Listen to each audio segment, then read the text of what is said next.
I know this meeting, it's a noon meeting, and there's all these heavy hitters, people with over 40 years sobriety. And it was like every one of them shared. I could have wrote the script when I was sitting there, who was going to go on order stuff. It was amazing. It was really cool. And I loved the space, and they have a lot of sober weight, a lot of these. They've been under this influence for a long time. But sometimes without an understanding, the influence won't crack this egg, so to speak, this egg of doership and stuff, where still held to like an umbilical cord to the past, where the head constantly reminds them of shit they did that they shouldn't have done. Yeah. So, uh, I want a lot of what they have, but I don't want it to be limited to that point where it runs into a ceiling and it can't grow it can only grow this way, it can't grow. Yeah. So it's like a stunt. It stunts something that I think could really expand. And this is a simple suggestion right out of the book, actually, and hasn't just wasn't been it wasn't being pointed out where I went, and I'm from a thriving community near San Francisco. I mean, over 600 meetings a week. You would think you would hear this, but I never did. Yeah. Just like I never heard, excuse me, page 43 from We Agnostics emphasized. It's mind-boggling. I'd be at a big book study, they'd read right through that. No stop. I'd be, what? It just explained everything, that you are actually representative of faith or trust, and faith is the main influence all the time. I mean, wouldn't you want to dwell on that a little bit? I don't know. It makes sense to me. So thank God we, with the help of that guy, uh, David from Down Under, we got these Zoom platforms, and they've really been cool because we can stay on point. And yeah, and obviously we state our position, which is this is not an AA meeting. And we're basically just members of recovery, sharing our experience, strength, and hope and observation. Yeah. I say observations the most important. Because especially if people that you are in a tribe with aren't observing something that seems obvious, you might as well take a chance and start pointing it out. Now, on some levels, it hasn't gone well for me. When it comes to, I am now called non-traditional AA or something. Yeah. Traditional AA is you keep suffering, I guess, from the past. I don't want to be living, I don't want to be a living member of that tradition. Yeah. Well, it's limiting. Of course it is. How how how much limitation would be put upon you being cured from a disease if you're taking yourself to be the disease? I mean, obviously, that's going to severely limit the effects of the like the BALM will go everywhere other than that, which is the primary point. Yeah. So you just smother yourself with the BALM, but it doesn't get to the where the rash begins, so to speak. Yeah. Yeah. So why not start where the rash begins and then see how much you need the balm? Maybe if you just hit the center of the rash, it may sort of decrease the spread of the rash. Yeah. Instead of constantly just dealing with the spread of the rash all the time, just get to the exact nature of it. Yeah, it's foreign to us. Yeah. Is it foreign? Who knows? But the way we're wired, a good way of seeing something as not you is seeing it as foreign to you. Yeah. So some people say to me, well, it's a part of us. Well, that part of you thinks it's all of you. Yeah. So it's important, if a part of you has sort of left the herd and thinks it's all of you, it could go on a fucking stampede or a rampage or get mutated. Yes? Yes. So I would say this idea of the head has mutated. Yeah. It's gotten a very strange configuration. Yeah. You pull one of its suckers off, another sucker gets, yes, it's like it's a bitch to get it off the hull of your boat, so to speak. But if you see it as not you, it takes away its adhesive ability, really. Yeah. Its glue is really the idea it's you. That's what keeps us glued to its thoughts, its narration, its taking its opinion about its feelings. Yeah. And we adopt them as ours. So it's constantly writing prescriptions to itself, and we're following the prescription. We're filling the prescription at our own detriment. Yeah, it's insane. It is, isn't it? I feel. I don't know. What did the head try to prescribe for you today? In my case, luckily nothing, because I'm in the habit of being sober. So it doesn't have, when I wake up, it doesn't have a master plan for me. It just doesn't. Thank God. Really, really, thank God. So it just goes off on, it's golden oldies don't even work anymore much. Yeah. It's so flat. You know, when something is new and everyone's excited about it, after 8 years, they're bored stiff. It's the same shtick, doesn't it? You know, it just gets tiring to hear the same shit. And you can apply that to what's going on in the head. I mean, it's pretty much been riffing the same way for how long you've been tuning in. You know, if you start feeling bad, it says it's the beginning of a lifelong depression. If you're feeling good, it says it's going to end very shortly.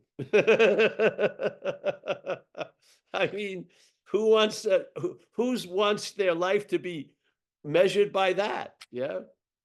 The slightest feeling of discomfort, lifelong depression, and I'm the cause of it. Or it's really going great, but I don't deserve it. Yeah. It's fucking insane.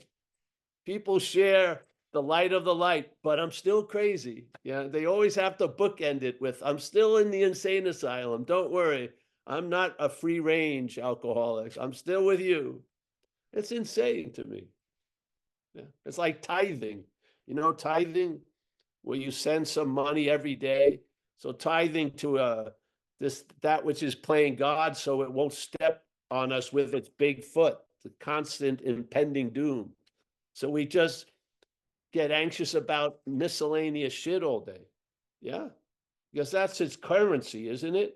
It feeds on anxiety and fear. So we produce the fear.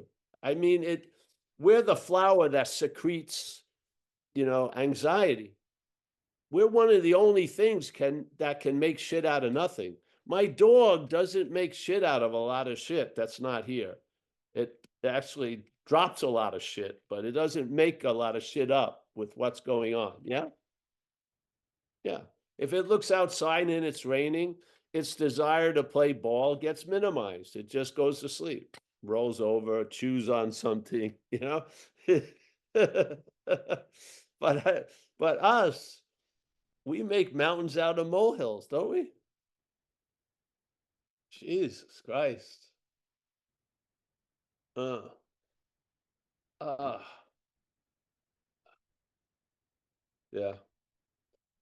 Most things here don't have that ability. They don't. Yeah.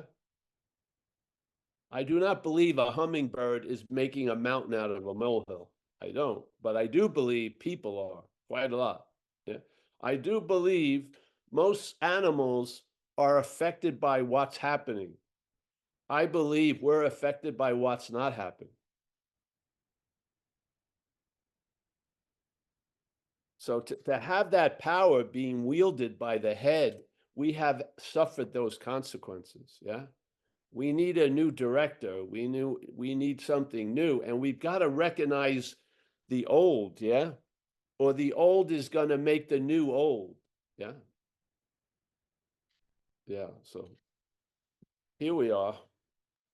Hopefully most of us are in the habit of being sober. Yeah. What was the first thing I get up to? Maybe coffee, not like a kilo of cocaine or something, you know, just coffee. Good coffee, definitely, but coffee nonetheless.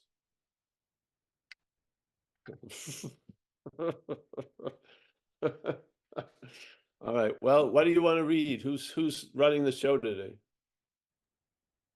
I am. I had a little thing from page 45 in All the right. big.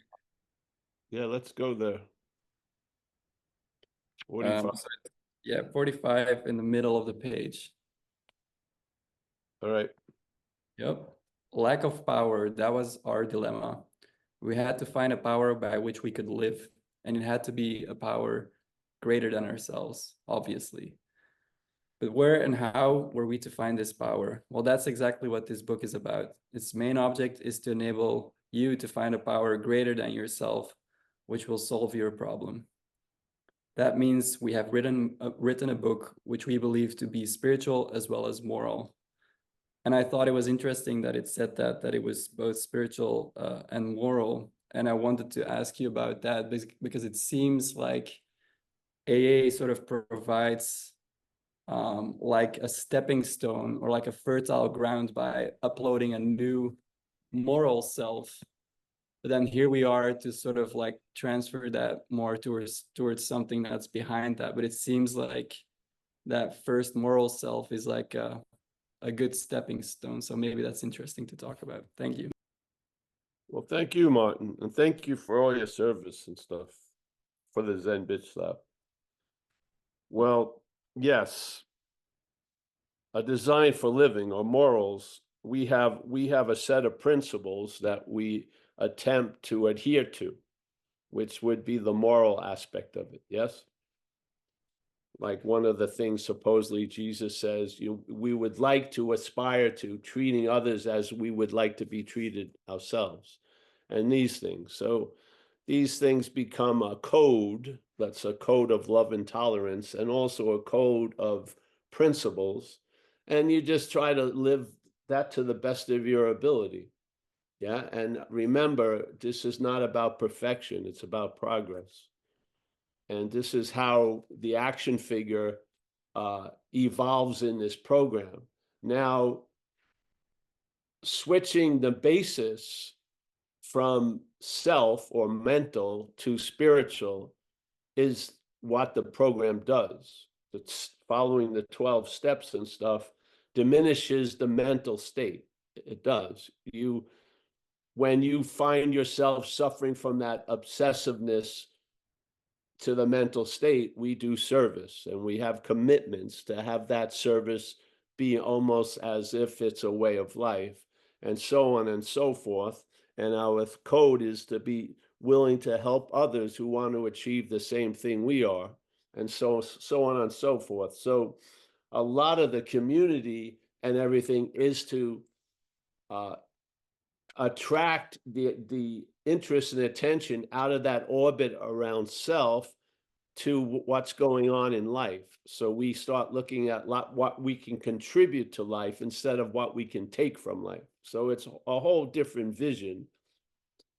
It's actually a whole different view. And then it becomes a vision when the spiritual condition overrides the mental condition. Yeah, it's not like there's not going to be a mental condition, but there's going to be a hierarchy. And the way it's set up, the mental condition is not going to be playing God. That spirit is going to play that role. Yeah. Yeah. So sometimes quickly, sometimes slowly, but it's always happening. So I believe recovery progresses, and what it progresses from is trust in the finite self, and it progresses into trust in the infinite. Yeah. Now, you still maybe get advertisements from the finite self. Sometimes it may bring out the golden oldies, and you may visit, the ass of self and get caught up there. Then we got a lot of divine proctologists around, your sponsor and other people in a meeting, and then you get pulled out of it. And then you realize after being pulled out of it enough times, you start questioning, am I really in it? And then something starts stabilizing. And then there'll be a point where you may have a long, long run of time where the problem doesn't exist for you anymore. Wow. And I humbly believe that's really based on the problem being seen as not existing as you. Yeah. Which is the point of these meetings, is to point out that we are not that which has defeated us. Yes? Yeah. That which has defeated us has a foreign nature to us. It resides in the mind, so its nature is mental. Yeah. And we are told that our nature is spiritual. So we've been relying on the mental nature at the expense of the spiritual nature. And the program believes all your drinking and using was just an effect of that. Yeah. So these are the underlying causes and conditions. And the program, of course, the main thing is on this game of life is to stop using, because that's just letting the water run over and over again. Yeah. So you stop using and you enter a program of recovery, and then you recover life through the shift from trusting finite self to the trusting the infinite. Yeah. And you're not only passively recovering it, you're watching it, you're aware of stuff, and your awareness triggers you to bring shit to 6 and 7. Yeah. To make amends and all these, so that the trajectory gets lighter and lighter as you get more away from the gravity of self. Yes. And then when you're in that other, let's say, gravitational field, it's basically like a ride. Like it says, the problem will not exist for you, and through no thought or effort on your part. Yes. So now you're observing the effects of this shift or this change. Yeah. And what assisted that and allows it to stabilize is a moral life, in a sense. Yes. It's much easier to see you're not the doer when you go to a thrift store than if you've, fucking tortured somebody in your cellar dungeon. Yes. I'm sure you're going to have a much more difficult time to convincing yourself you're not the doer of those heinous acts. So just knock the fuck off and don't do all that shit. Yeah. Yeah. I'm not, parachuting into a wave and then taking that wave, hitting the shore, and then wrestling a fucking sea otter or something. My life is not externally that exciting, and I sort of like it that way. Yeah. Simple life makes it much easier to entertain the ideas I have been able to receive through recovery. Yeah. Yeah. How are you going to read quietly when you're on a very shaky boat? Yes. It's probably not going to work. So the moral code and the design for living balances us out, and we start living on an even keel, so to speak. Yeah. And then all sorts of possibilities have the ability to appear and to come to fruition through our life. Yeah. You'll enjoy peace of mind. You'll feel a power flowing in, which says here it was the lack of power. You're going to feel power. You're going to sense the presence of something other than you, self. You'll be, let's say, instead of being extremely self-aware, you'll be spirit aware, or whatever you want to call it, God. And this shift is going to change everything about you. All the things that you thought were unchainable, that was a mistake. They can be changed. They're unchangeable, not unchainable. They can be changed, yeah? Your old ideas can get fucking sifted through and recycled and be put to better use, all this stuff. So, but this thing of lack of power, that was our dilemma. it's only a dilemma when you're confused with it. When you're confused about the condition of powerlessness and think you have power, that's when it sucks, yeah? Because you keep expecting the people to listen to what you say and they don't, yeah? And you're still waiting for them to do what you wanted them to do and they don't. And it's frustrating, yes? It's not because of the powerlessness, it's because you misunderstand your condition. You think you have power when you don't. So the dilemma is just a misunderstanding or a confusion. This will clear it up. And then when you admit you're powerless, you stop really experiencing powerlessness. It's when you don't admit your powerlessness and you exert power, then you get frustrated and pissed off and resentful.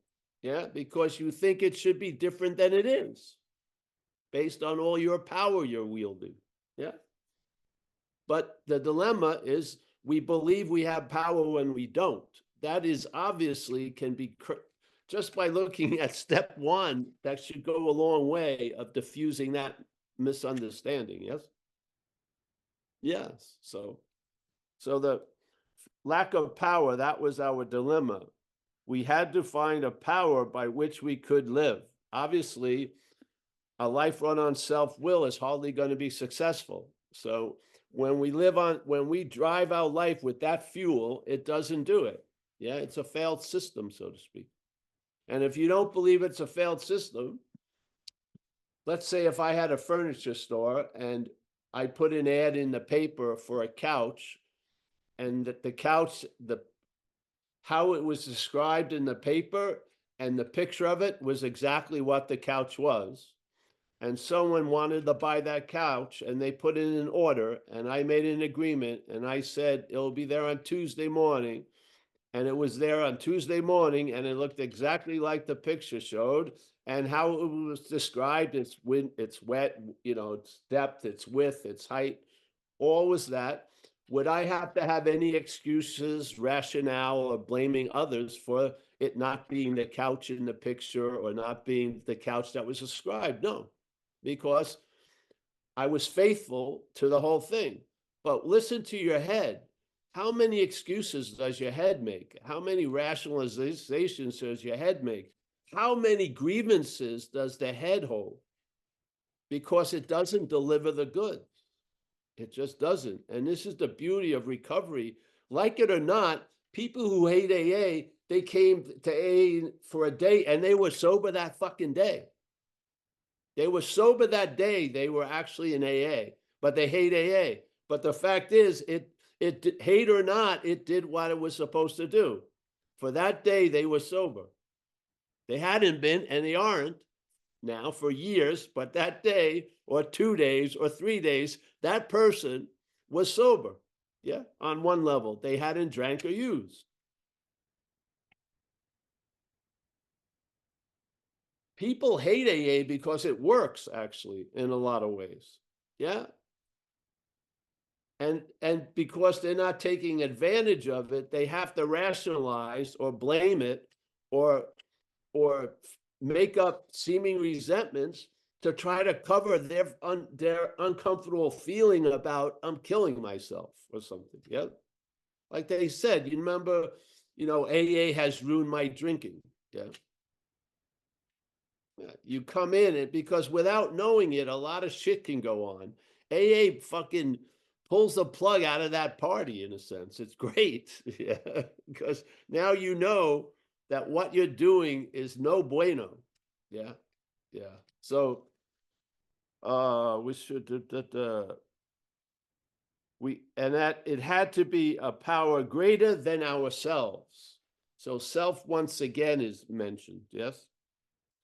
Obviously. But where and how were we to find this power? Well, then, that's, as Martin said in the book says, well, that's exactly what the book is about. Its main object is to enable you to find a power greater than yourself, which will solve your problem. Or you're going to be restored to sanity concerning the insanity that precedes the first string. Yeah. That means we have written a book which we believe to be spiritual as well as moral. And it means, of course, that we are going. So our solution is not moral, it's spiritual. Yeah. The moral will be a way, it will present itself as a way of life or how you live your life. But the solution is not being morally better or morally attuned. It's a spiritual solution. Yeah. Why? Because the problem resides in the mind. So the problem's nature is of the mental, and our solution is of the spirit. And I would say the mental is foreign to us, and the spirit is not. I believe our inherent nature is spiritual. I do not believe our inherent nature is mental. I don't. At the moment of birth, there was spirit. At the moment of birth, there was not mental. When we were born, the mental state had not developed, but spirit was causing the existence to occur. Yes? So I would say that our inherent condition is spiritual, and that's what we're going to rely on. We're going to rely on our spiritual condition to override the mental obsession. Yeah, and there's a way of life and principles and morals and steps. And so we set out on a course of action to bring about a real change in where the thinking arises. Yes. Yes. So we don't think ourselves into good action. We act ourselves into good thinking. Yeah. Yeah. So, all right. Well, here we go. God, here difficulty arises with agnostics. Many times we talk, and this is we agnostics. So God is sort of like, has given a bad name to spirit, so to speak. Yeah. So why not just forgo the name God if it has too much weight on you and just sense the spirit that's causing us to be alive? Yeah. Yes. The mental is not running. Existence is not mentally produced. The existence is of spirit. Yeah. The breath of life did not come from a thought. The breath of life is spirit. Yeah. So this is what we end up relying on. And you know what? It works.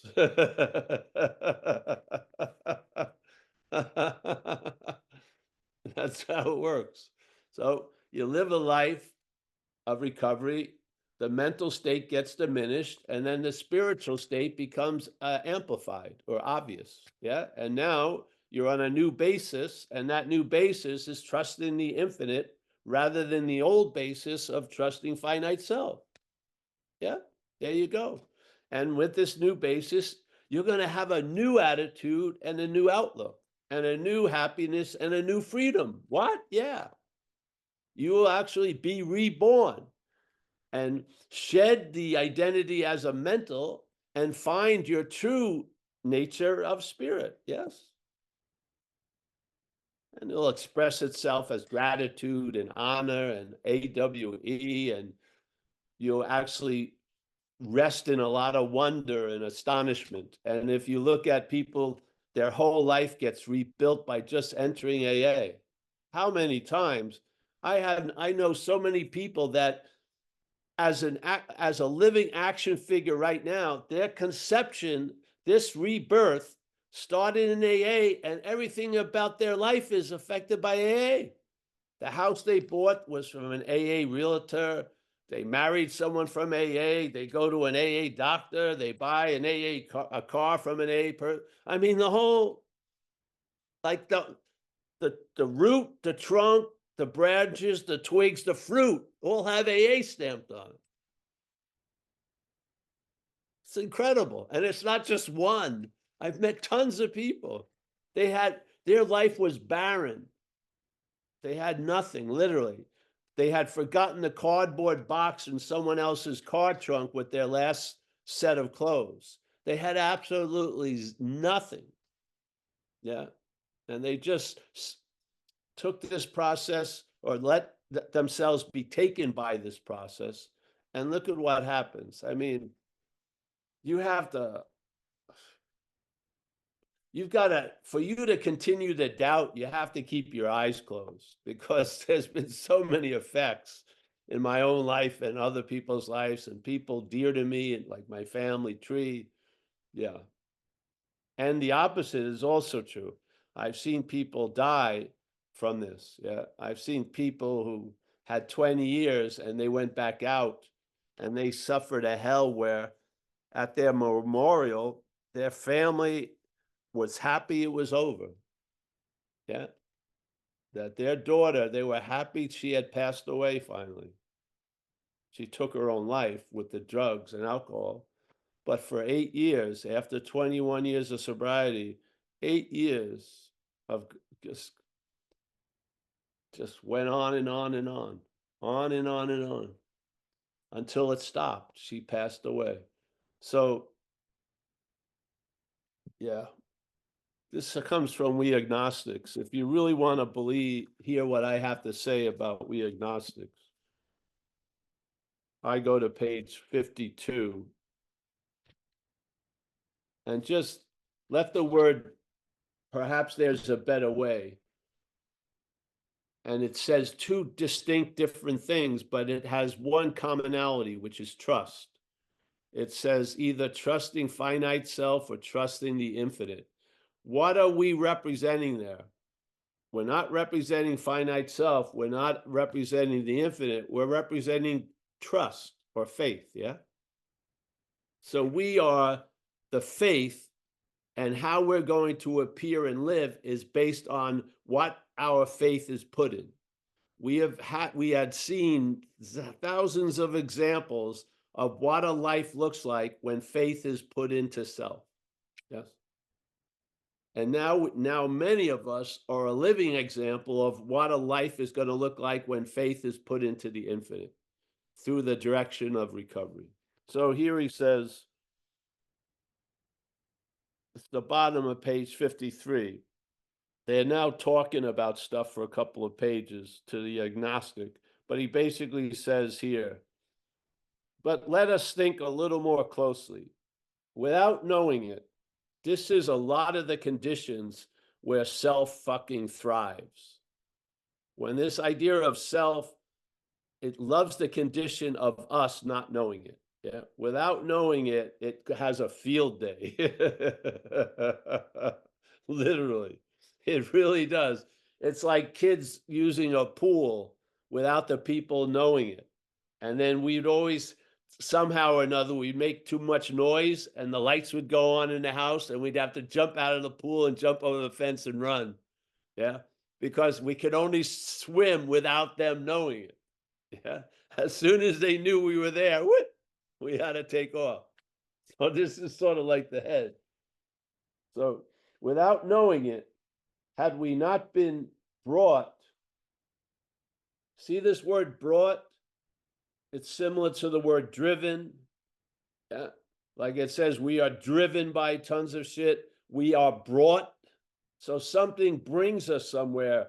Now, the narrative that we're listening to is we brought ourselves there, but he's disagreeing with that. He's saying that faith actually brought you to where you find yourself. Isn't that incredible?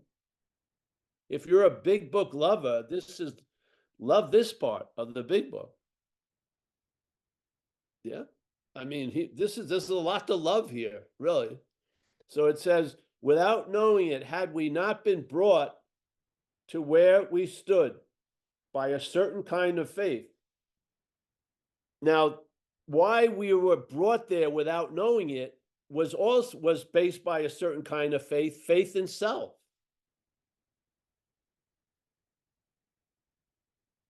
So without knowing it, had we not been brought to where we stood by a certain kind of faith, for did we not believe in our own reasoning? I do not believe the reasoning is our own. I don't. Because you think way too much like I do for it to be mine. Yeah. And I think way too much like you for it to be yours. So this idea that it's my reasoning is really the bondage of self. Truly, I feel. So did we not have confidence in our ability to think, to think? What was this? What was that but a sort of faith? Yeah. So every one of these sentences ends with a question mark. So we're meant to dwell on each one of these. Yeah. Because obviously, when we hear it, it goes against the way we think things are. We believe I brought myself to my own demise, but it's saying faith brought you to where you find yourself. It is. Unless your name is Faith, then there should be no identification. Like there may be one lady at the Zoom that her first name is Faith. So I could see that she would think it's a description of her. But we don't, that's not our name. Yeah. So it's not talking about you. It's talking about faith. All right. So what was that but a sort of faith? Yet we have been faithful, abjectly faithful. And a lady here shared what abjectly means, which means spiritless servility. Incredible. What a statement. Spiritless, completely dominated by the head, servility. I would say you could describe it as bondage of self. Spiritless servility is pretty close to bondage of self. Yeah. What was that but a sort of faith? Yes, we had been faithful, abjectly faithful to the God of reason. This is the first part of saying, first, you got to quit playing God. You are not that which is playing God. It's this that is playing God.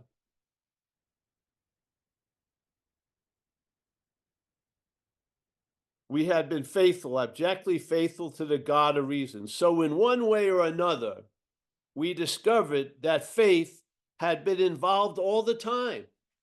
Now, whatever time it is where you are, in whatever zone, it's still all the time. It's part of all the time. Yes?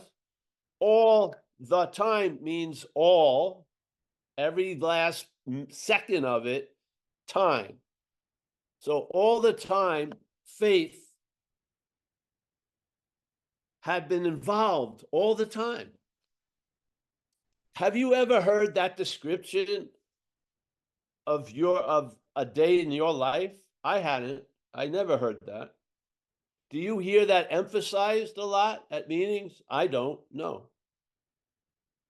Do you think it's revelatory? I do. Yes. Because being brought and getting there yourself are completely different. Being driven and being the driver is completely different. Yeah.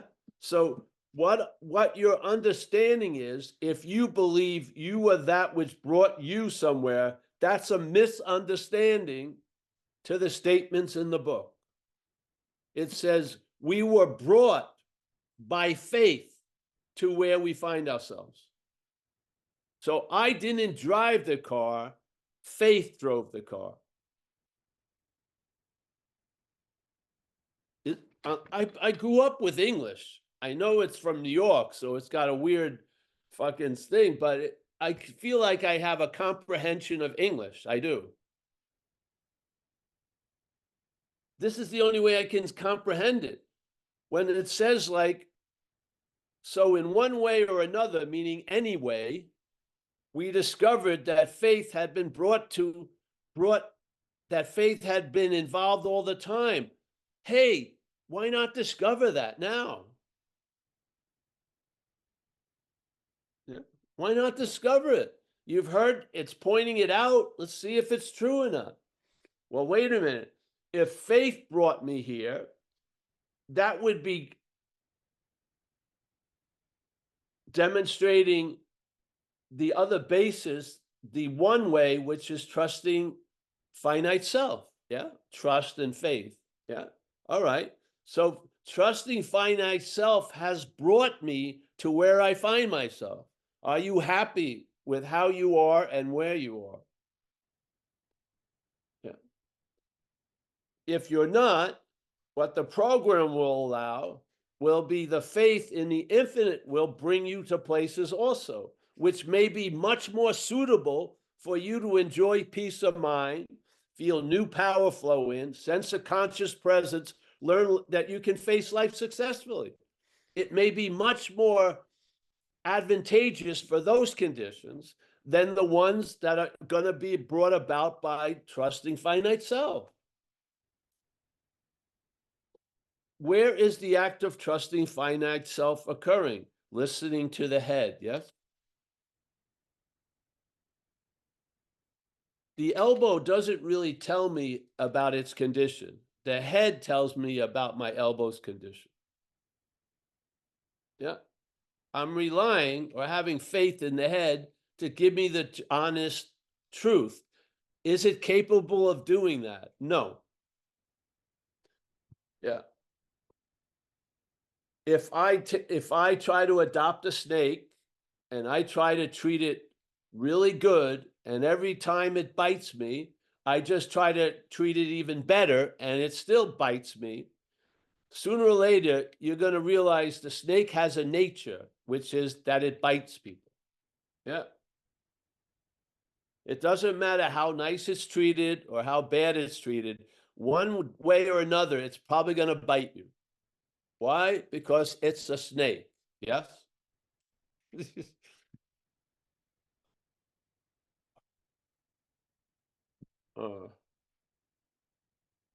I found freedom from self truly by recognizing I'm not it. That was really how a big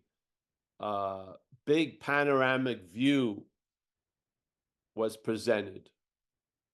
And it was the best way to see the myopic view I was looking through and making everything else look myopic. Yeah. And this hit me around my 7th year of sobriety, and it's been the foundation of the sobriety, which is it is definitely part of the keystone to the archway you pass to freedom, is getting down to the exact nature of the wrong, and I believe it is foreign. That's its nature. Yeah, yeah. Its traits are parasitical. It looks to have a life by taking yours. Yeah.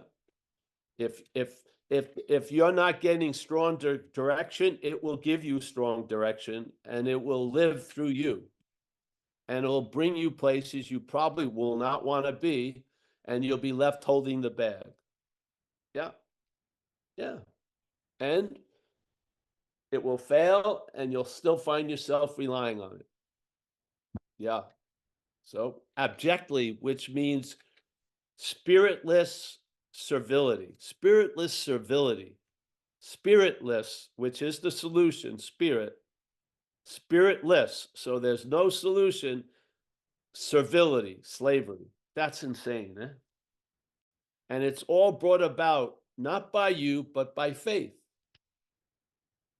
Now, I believe you are the movement of faith in life. I don't believe you are the thing that gets moved by faith. I don't. I do not believe you are the thing that gets moved by faith. I believe you're the faith that moves things. I do. Yeah.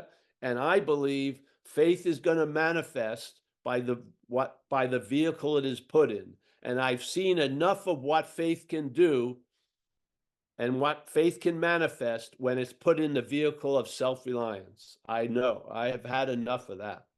And it's been a joy to watch what faith will do when it's put into the infinite. It's been a joy for 36 years, revelatory at times, just amazing at other times, contentment, reading and enjoying, ability to enjoy peace of mind, all this. Yes.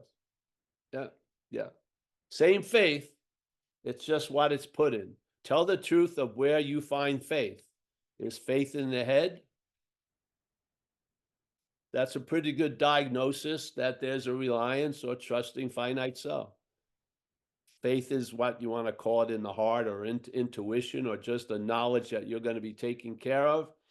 Then that's faith in the infinite. Yep. You'll know the tree by its fruit. bad tree cannot bring forth good fruit, and a good tree cannot bring forth bad fruit. You will know the tree by its fruit. That was one understanding Jesus supposedly presented to see what's going on in your life. Yeah, check it out. Are you in an abject faith in something that doesn't deserve any faith, or are you telling the truth about that, and in the process of having that faith migrate over to the infinite? Yeah. Yeah. Yeah. Yes, yeah. All right. So you want to open it up or anything? This stokes me out completely. This page in We Agnostics. To me, it's completely revelatory. And I cannot believe that it's not emphasized more. I just can't see. It just disputes the whole story we live by, that I'm the doer of all this shit. I'm the mover and shaker. And it tells you you're not. You were brought to where you find yourself. What? If I was brought, I didn't deliver. Yeah, I was delivered. Yes. And it's telling you how you get delivered to where you find yourself. I find myself in a content, satisfied condition. I am very clear what delivered me to this condition, which is the infinite. I am super clear. Yeah. So I know I'm not the one that got me here. I know what got me here, and I respond with gratitude and honor. Yeah, because I appreciate something doing for me what I couldn't do for myself. That I really deeply appreciate it, to the point of thinking that there's no point of saying anything. It's that deep of appreciation, man. To be removed out of that revolving door of hell that I was in, it's just mind-boggling, literally mind-boggling. And all of it was going on without me knowing it. It was all going on at me, to me, through me, without me knowing it. That's amazing. Yeah. So this is knowledge of self, I find to be very valuable. Any knowledge claimed by self will not be valuable, to the point of leading you from the bondage of self. It will just reinforce a bondage. Yeah. A lot of times you know you're fucked and you're still fucked. That's not working to me. Yeah, I hope to realize I'm fucked to lead me to the point where I'm not fucked. Wouldn't you really, in a sense, rather not know you're fucked if you're going to be constantly fucked? Yeah, that's what I was drinking to try to produce. I knew I was fucked and I didn't want it because I was going to be constantly more fucked. So just get loaded. Yeah, but in this case, I know that I was fucked, and that knowledge has been put to great use to keep me from getting fucked. Yeah. Yeah, that works. That kind of that application of knowledge seems to work. Yes. I learned something. Don't want to go down that way. And now there's power to keep that promise of me not going down that way alive. And I don't go down that way. Yeah. How many times did that work in your life? Probably not. You knew you shouldn't do something and you did it anyway. And then you just tried to avoid the consequences as long as you could, that produced more fucking consequences. Yeah. So this was my strategy, really. I noticed it when I got sober.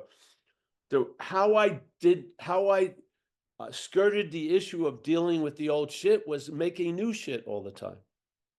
I had so much new shit, I never would get, I could keep myself from having to get to the old shit, which I never wanted to see. So I just fucked up every day.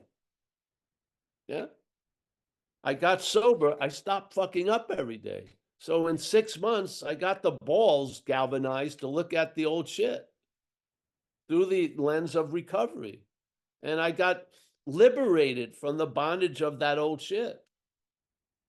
Yeah, through the steps. My strategy was just keep making new shit so you'll never have to look at the old shit. that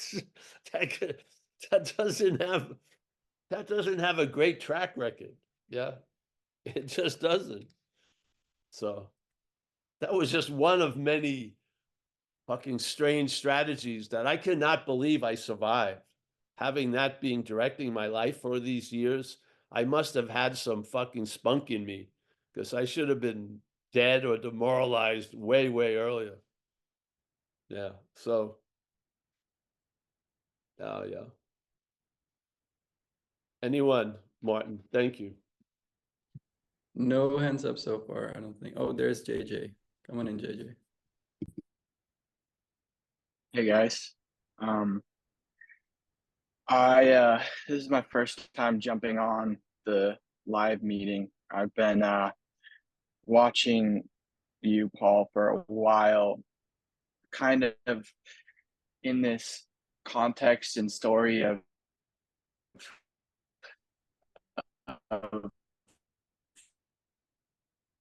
believing myself to be like a army and in control my addiction. But addiction family, everyone has dealt with it, and I lost my older brother to it. But yeah, like long story short, like about 6 months ago, I kind of hit a wall with I got into like ketamine and like nose drugs, and things started getting considerably more out of control when I got there. And it eventually led to me sort of being like I want to get sober, and I sort of like did it my own way and kind of white knuckled it, didn't get involved in any meetings. And I was sober for about 6 months. I got into a church, which was great. But yeah, like basically I picked up the weed again about 6 months later, thinking like, oh, I could just smoke a little bit. And this time it really kind of ramped up quickly to where like I was, it was weed and the stuff kratom, which is like a gas station opiate, and then the ketamine. And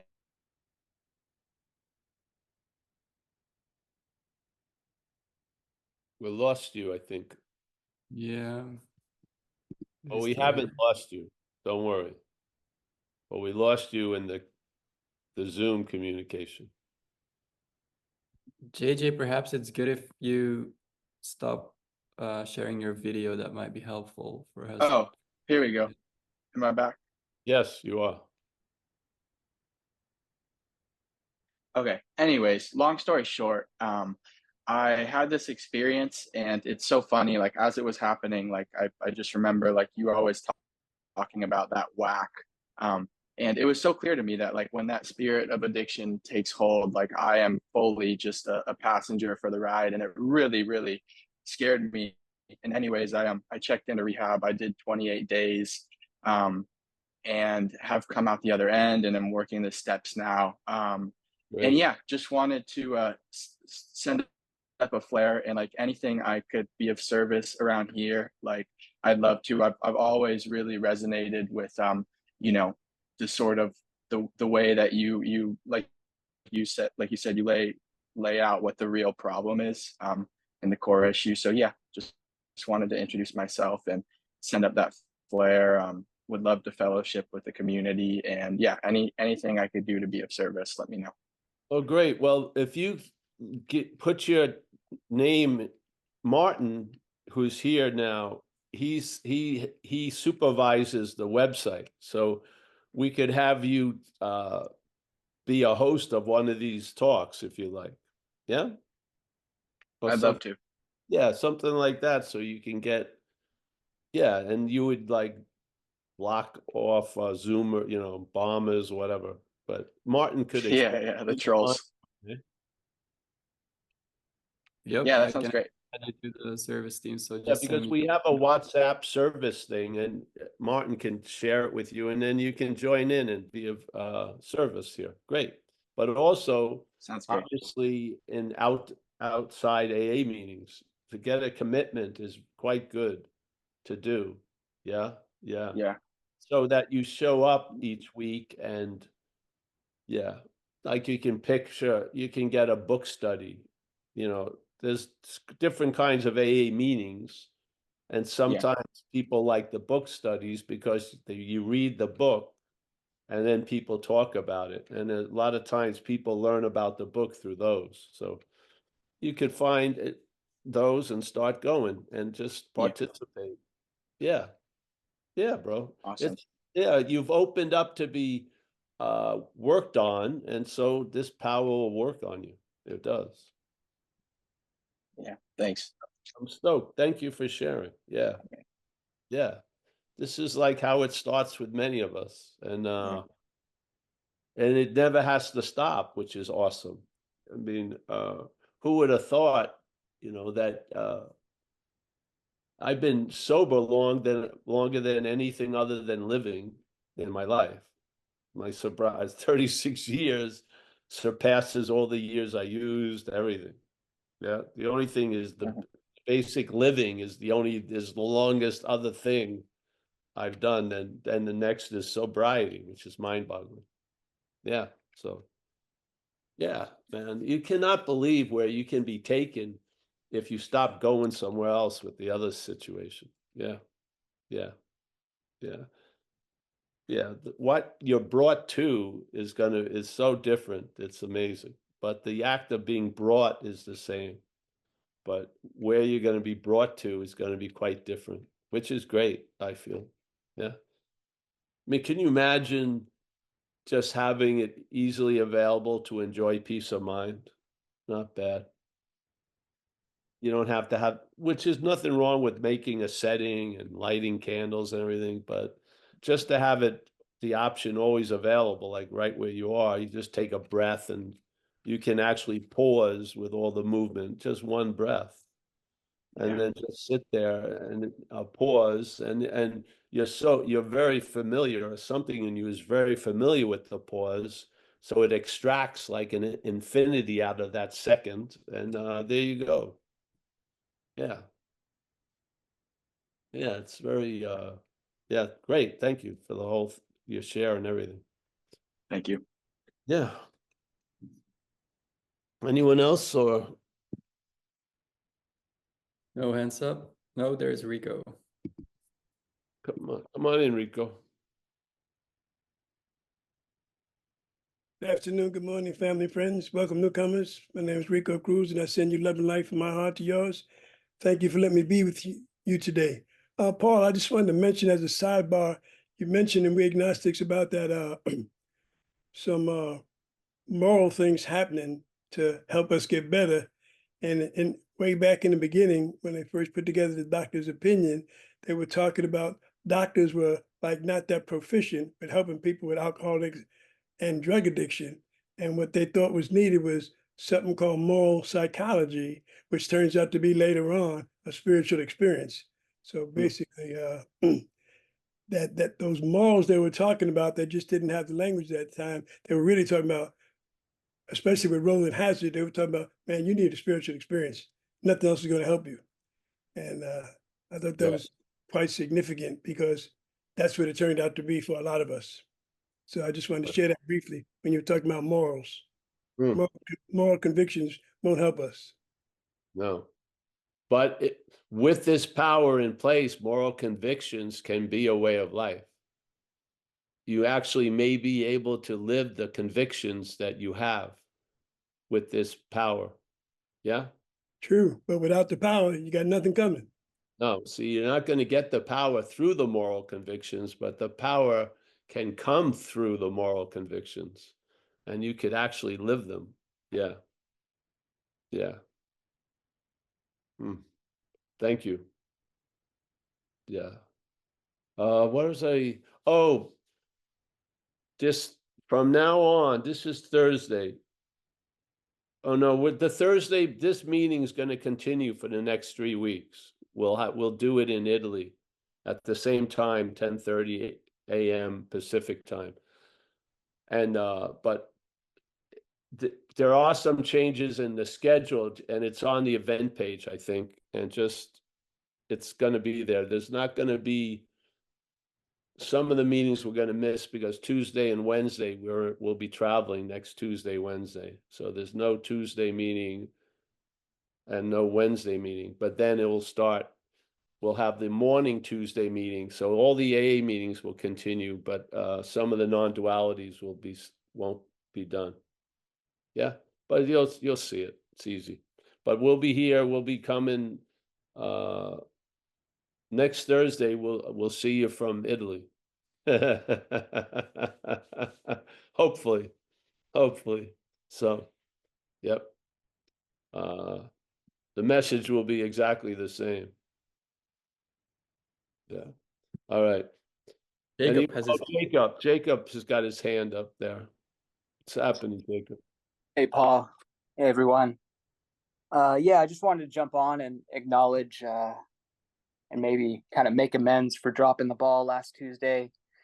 I really feel like I've been sloughing in general, just in my recovery, and I can't really expect to like be as supportive as everyone in this group has been to me if I don't make a real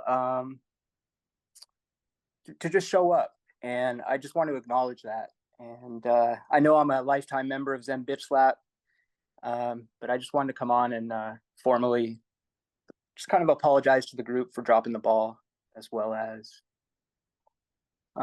yeah, just kind of step up and make a commitment to just show up. So. Yes. Good, Jacob. Yeah. There's wisdom when you see you may be veering off. Yeah. Right. In veering off, there's nothing wrong in it. It's just but there can be a lot of wrong in it. You know what I mean? Yeah. So it's good to be wise and know you may be veering off when you're going 4 miles per hour. It's going to be harder if you're going 60 miles per hour. Yeah. Yeah.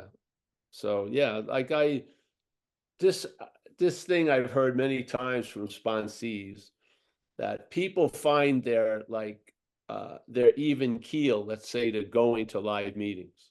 So let's say they would go to 4 meetings a week, and something that before would be sharp would be blunted. They just travel a lot better, and then they stop going and they drop down, and they realize 2 meetings a week didn't do it. They were getting sharper and getting, like pins. So they just adapted and went back to the 4 meetings a week. And yeah, so it's a lot of times it's not like a total overhaul. You just feel, yeah, and then there can be a correction. Yeah, this is like your hand is on the pulse of your life. You can recognize something. So before it Absolutely flows into something else. Yeah, and just simple corrections. Yeah, it's crazy that I hadn't thought about it until you just mentioned it, but things were getting heavy there for, the last month or two. And I didn't even equate that possibly the problem was that I travel light when I make it to these meetings. And Yes. this reminder is everything. So I just wanted to come on and just say, I love you all and I thank you all. And I really appreciate your support. And I want to be that support as well. Well, thank you, Jacob. We appreciate it a lot. But you see that right there. It likes to get you in a state of not knowing. So without knowing it, Yeah. something is going off. Yeah. Yeah. Yeah. And if it keeps going off, it can become a dilemma, so to speak. But it's the state it likes to find you in is not knowing. Yeah, so that was a perfect example. I went to the meeting I went to yesterday here is like big meeting, yeah, where I live. It's just a new meeting. And some of these people I've known for 30 years, they're and a lot of heavy hitters. So of course I haven't been going much. So obviously I had to be questioned somewhat. Yeah. So I had to tell them I haven't lost the thread, don't worry, you know what I mean? I didn't fall off the cliff or whatever. And I have enough time. I don't have to, explain anything to anyone. But it was funny. I had to do an obligatory hello to like all the heavy hitters and stuff. Yeah. Yeah. So and I know their concern is genuine and it's fine. And And I would feel like if there was something going on, that concern would have triggered a knowledge of it, but I don't have that going on. Yeah, so Yeah. I enjoyed their concern, but it wasn't like I responded to maybe what they thought could be an alarm, because I don't hear it at all. So Yeah. So yeah, this was what happens. But I'm happy that you showed up, and we do love you, bro, and Alex, and yeah. And again, you are a lifetime member of Zen Bitzler. Absolutely. Yeah. Proud of it. Thank you, Paul. All right, man. So Martin, thank you. Martin's is helping out with the ship of Zen Bitzlap. It's running well and fantastic. Thank you. Under the spirit of rotation, Mike Z did so much for us for so many years, and other people, and they're all lifetime members of Zen Bitzlap. So yeah, I just appreciate it. And thank you, Martin, for stepping up. And Michael Stacy, he's the backbone of these meetings a lot. And yeah. So we got Axel. Axel, I'll be seeing you somewhere soon. Yes. And Mickey, as always, we're not practicing the spirit of rotation with Mickey. She's the permanent greeter. Yeah, the permanent greeter, yes. Rico, nice to see you, Rico. Miss Volkman. J.A. David S., South Carolina. Joseph, pleasure. Jeffrey in Seattle, delivering ears and eyes, literally. Wow, amazing. Nina, oh, Nina, there she is. We got our friend JJ. Thanks, JJ, for showing up. Yep, and yeah. Rick Rowe, Toronto, Mark R, reappearing. Nice to see him. Oliver from Berlin. There's Leah V. Nice to see Leah. I met Nia. She was on a lounge, and now she's vertical. Yeah. Nice to see you, honey. All's well? Great. We got Lisa. I can't say the last thing part of it, but oh no, yeah, Lisa. We got Sheila. We have Paula, Rob in Kentucky, Jeff down in Southern Cal, Mike M, Jules on vocal. Let me see who else we got here. Zoom user, phone number. I think I got everyone. You know, when I get back, it's going to be funny. We're going to do Comic-Con. You ever hear of that? October 5th, we're going to be at the Comic-Con in Los Angeles. Because well, I'll have to tell you a whole story about it, but we're in a graphic comic. Not graphic meaning sexual, but you know, it's about drug addiction stuff. Where can we pick it up? Hmm? Where can we pick it up? Well, it's called Below Sycamore. They do it, and they put it in, they're in a lot of jails and prisons down in Southern Cal. A friend of ours, Daniel M., he took our ideas that come through here and then wrote a play.